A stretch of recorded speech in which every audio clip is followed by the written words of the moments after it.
Patrick Cooch from the Carlton Footy Club. You listen to the Coaches Panel. Dane Zorko here from the Brisbane Lions. Jason Johannesson from the Western Bulldogs. Luke Parker here from the Sydney Swans. It's Rory Sloane here from the Adelaide Crows, and you're listening to the Coaches Panel. Max Gorn, Melbourne Football Club. This is Nat Fyfe from the Fremantle Footy Club, and you're listening to the Coaches Panel.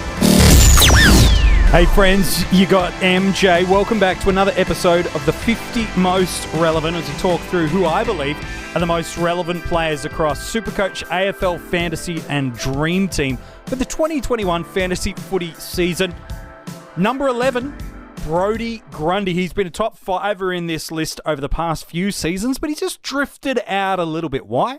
Well, that's what this episode we're going to talk all about, with fellow panellist Jimmy making his first return back for the year. Hello, mate.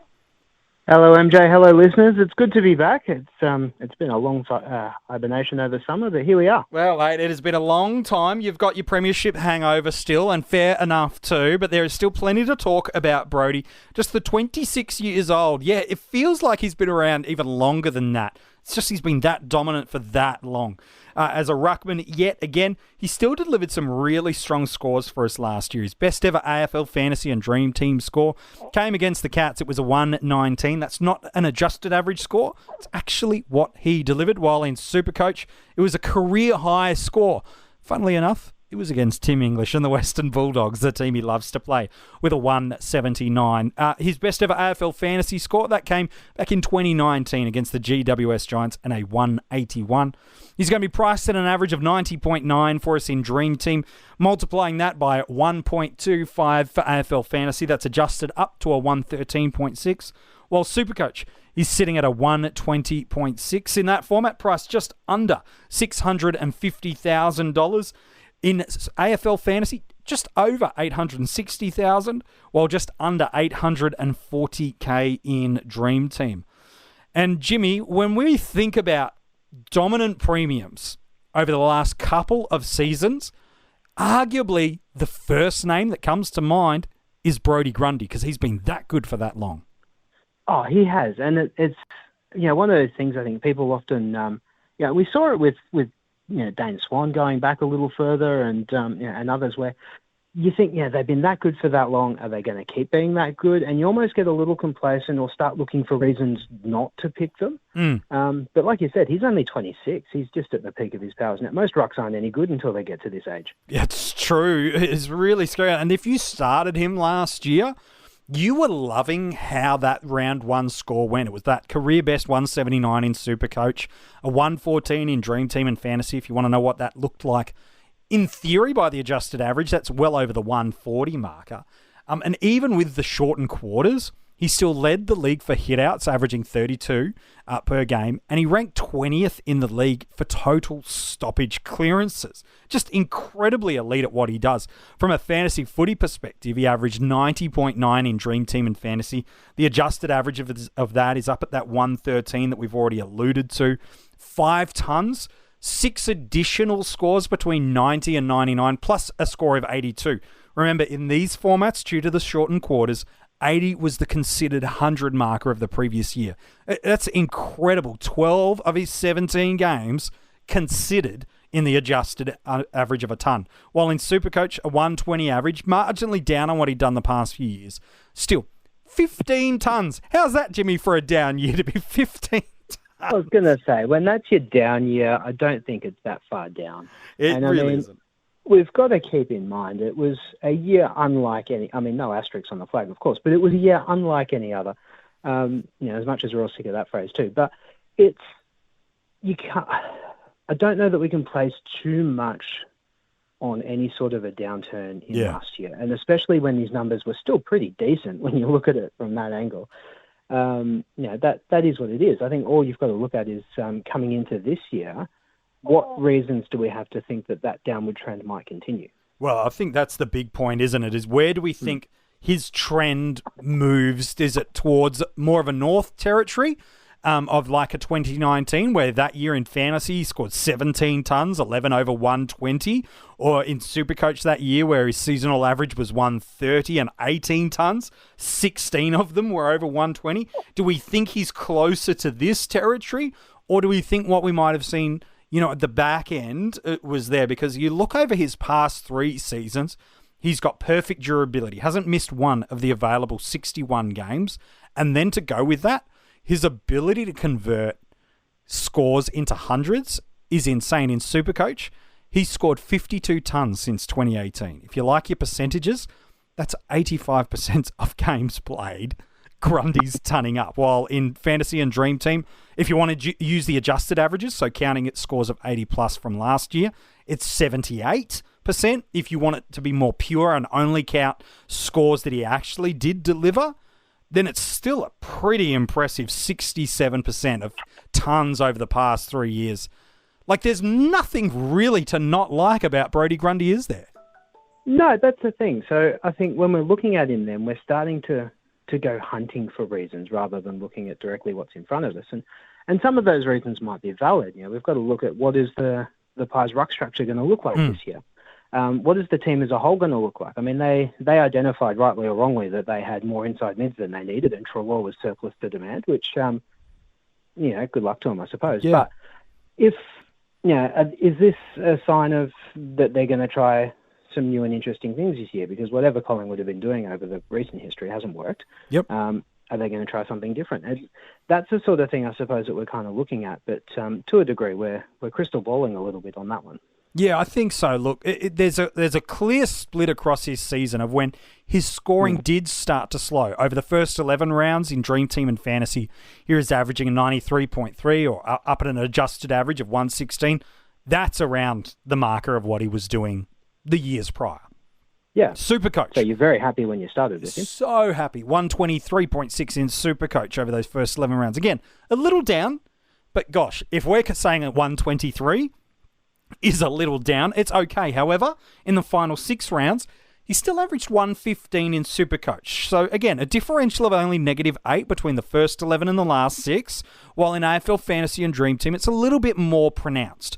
A discrepancy of 14.6 points per game less in that format, or an adjusted average of 18.3 in those final few. So I think we've got to look at what caused the scoring slide. And it feels wrong to say this is a scoring slide. Like 8 points in SuperCoach?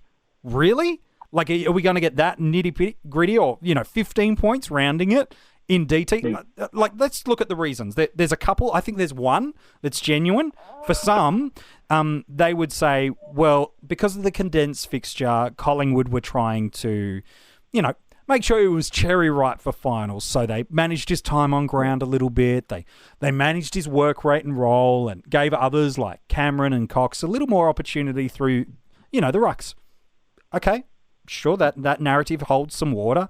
For others, they go, well, he, just like many, hated hub life. And, we're getting contribution from the youngest member of the Jimmy family here on the podcast. It's all right. He's disagreeing with the point. That's fine.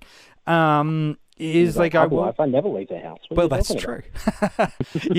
is just the fatigue and the exhaustion of hub life. We saw that some players really struggled with that, and I've been quite open and honest about that. Jeremy Cameron, who we talked about in the 50 most relevant, as the number one player for the 50 most relevant in terms of launching out at 50, he said he hated hub life and just wanted space, and he couldn't get it. So that could be a narrative, because for Brodie, that's got some runs on the board.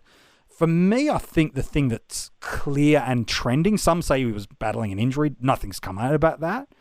For me, the thing that's obvious is when he played with Darcy Cameron, his scoring was affected.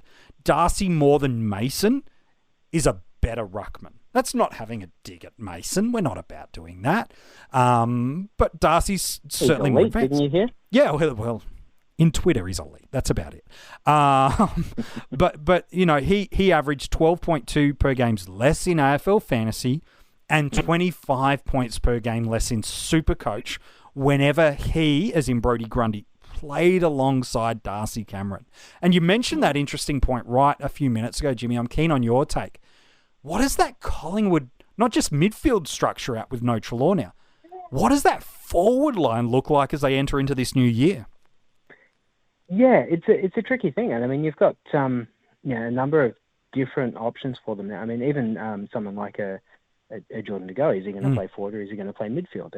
Is Sidebottom going to play forward, or is he going to play midfield? They've got a number of players that they can structure things up differently. And I don't think it's, as a case where we're going to see Grundy playing as a forward. I don't think any of us expect that. But it's more about who are the tall options that they're going to bring in and how many of them are there, and are any of them going to be taking that ruck time away from Grundy? And if so, is Grundy sitting on the bench, or is he sitting on a wing when that happens, or is he sitting at half-back, or where is he at that time? So I don't... Yeah, it's a factor, definitely. Sure. I mean, we're not going to see too much of that until round one teams are named, but even then, that's only for round one. Yeah. We get one genuine game of preseason this year, but it's only one game, and so it's hard to take too many inferences out of that. What I think it does tell us is that there is a genuine question mark around his scoring, and there's a genuine factor that can influence that scoring when it does occur. And so, to a very large degree, we've got to try and guess, is that a case now where, because of those lower games last year, does Grundy represent value compared to what we know he can do? Or does he represent risk of that happening more often than not? Yeah, I think it's a really interesting point. We look at 2020. Do you use elements of the year as causation or just pure correlation in terms of how you want to look to the year? Do you go, well, Cox was playing, Cameron was playing, Grundy was sore, maybe they were managing him. How much of this was there, the shortened quarters, trialing new things with the forward structure, or just how much of it was just different things that were unassociated or unaligned to each other? Like you said, that's going to largely inform whether or not you believe, okay, there's something I need to be concerned about, or at least I want to watch, so maybe I'll make him an upgrade target because of that. Or I'll go, gosh, for the first time in 4 years, Grundy's got some value and I'm not having to pay big dollars for him. It's still big dollars, but it's not as big as it was 12 months ago. No, that's the thing. And with that too now, we're also in a situation this year, more than some others we've had recently, where there's some really interesting options to go with in your ruck strategy across the formats. Because you've got your Grundys and your Gorns that, we know what they should be able to do or what they could do. You've then got your more left field options like your Riley O'Briens. And then you've got players like someone might suggest a Rowan Marshall could have an impact across things too. So there's some different some options there. You've got Bruce who's going to be fairly fit. And so, do you start with a Grundy or do you upgrade to him? If you're upgrading to him, you're going to be paying the equivalent in season more than what you're starting him for. Yeah. Which makes him very hard to afford. Yeah, well, that's an interesting point, isn't it? Is you can look at it and go, well, he's potentially as cheap as he's going to get all year. Do I jump on him now and partner him, either him as R1 and then put one of those other names that you suggested at R2, or do I put a Max Gawn in at R1 and I just go set and forget with them both and cop the donut in the in the ruck line, in round 14 from a multi-buy? But you're right. You've got options now, which we haven't really had in the ruck division in terms of how you view it. We go, well, maybe I'll put Marshall in at R2. I'll run a mid-pricer that I like more in the forward or back line, and then I'll use DPP to move him. Oh, no, I loved O'Brien's end of the year. I think he's a genuine enough guy that can compete and match or even outpass Grundy. Yep. Or, like you said, Braden Bruce, mid-price ruck, no competition for spot. Shown he can score when he's there. So it is probably the first time in years coaches that do have a hesitancy about Grundy have an avenue to pursue. Equally, like you said, if you think he's still going to pop during the year, he's not going to be much cheaper than he is now. No, that's it. So it's an interesting sort of thing to try and plan your way through there. And, we're not going to know the right answer till at least round 14. And, of course, as you said, then you've got the bye rounds to consider there too. So it's, that said, there's a lot that can happen in 14 weeks of football. So who knows whether the two you start with or the two you've got by that point. But, yeah, I just... Look, I wouldn't be talking anyone out of Grundy from all of those points of view. We know what he can do. And if anyone was telling you, I'm going to start Grundy this year, fair enough too. Yeah, you're not going to be like, why are you doing that? That's it. That's a ridiculous call. Why are you doing that? It's not the Tom Hickey comment. Yeah. No, precisely. So that from that angle, absolutely. But there are, I think, if you're a little so inclined and you're wanting to find reasons not to pick him or to bet against him, the reasons are there. Yeah, which for maybe 24, 48 months prior to hasn't really been there. He does come up against his favourite side in round one in the Western Bulldogs, and his last three in SuperCoach, he scored 179, 174, 160. That's a 3-game average of 171. What night of the week is that game on, MJ? It's after Carlton, maybe. Yeah, I feel like it's a loophole option. It might be a loophole option. Who knows, mate? Who knows? While in Fantasy and Dream Team, this is not using any adjusted scores, by the way. 114, 168, and 154. It's a 145 average. That's the points he's actually delivered. However, just as a caveat, Tim English has noticeably bulked up. And they brought in Stephen Martin. Even just for that one game, if nothing else, if they wanted to double team him, there's options. So it's not the fait accompli that he's going to absolutely brain it against the Dogs like historically, although it's still a potential outcome. Oh, absolutely it is. I mean, and it's a potential outcome with him against any team, though, as we've seen. He's got that feeling about him. On any given week, he can absolutely destroy you if you don't have him. Betting against him, and that's the thing I think we can take out of last year. Even when he's not at his best, he's still pretty good. Still pretty good. What was that? 115 average in SuperCoach and 90-odd in Dream Team? That's not going to destroy your season.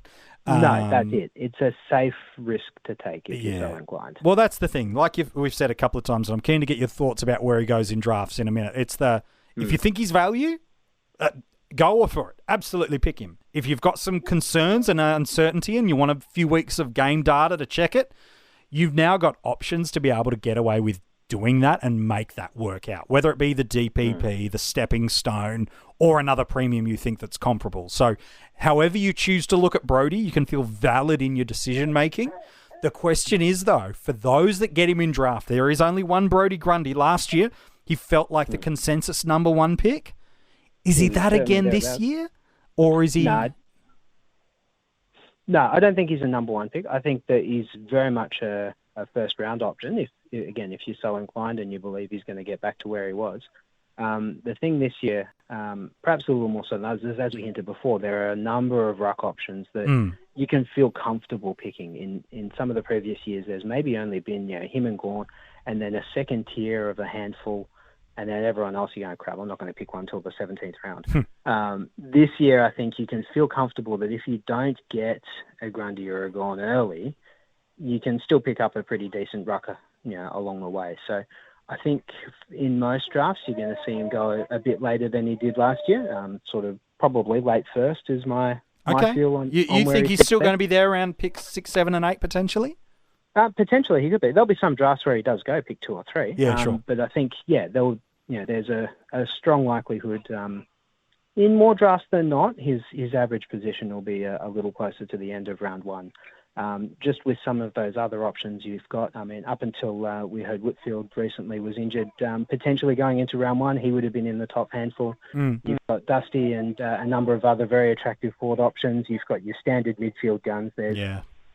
There's options in that first round, and it's kind of hard to wreck your draft in round one, but picking Grundy is not going to do that either. No, it's certainly not going to do that. All right, mate, I'm going to let you get back to being daddy daycare. Jimmy, appreciate your work today as we've talked about Brodie Grundy. Pleasure, mate. Good to be back. Thank you. If you want to go and read the article, it is online now for you at coachespanel.tv, as are all the other 40 players we have revealed so far. All the links for the podcast episodes, you can find and check them out. And if you're loving these podcasts, you're loving the articles, and you want more from the Coaches Panel, the good news is you can get that. You can join our Patreon supporter group. There are cash tiers that are leveled out perfectly for you with exclusive content, cash prizes, meet and greets, and a whole bunch of other stuff that you just don't normally get, but our Patreons get access to. Now we're into the final 10. The 10 players across SuperCoach, Dream Team, and AFL Fantasy that I think are the most relevant for the 2021 season. Maybe you've figured out who the 10 are, but have you got the order right? Well, I can tell you tomorrow, I might just ruin the order for you.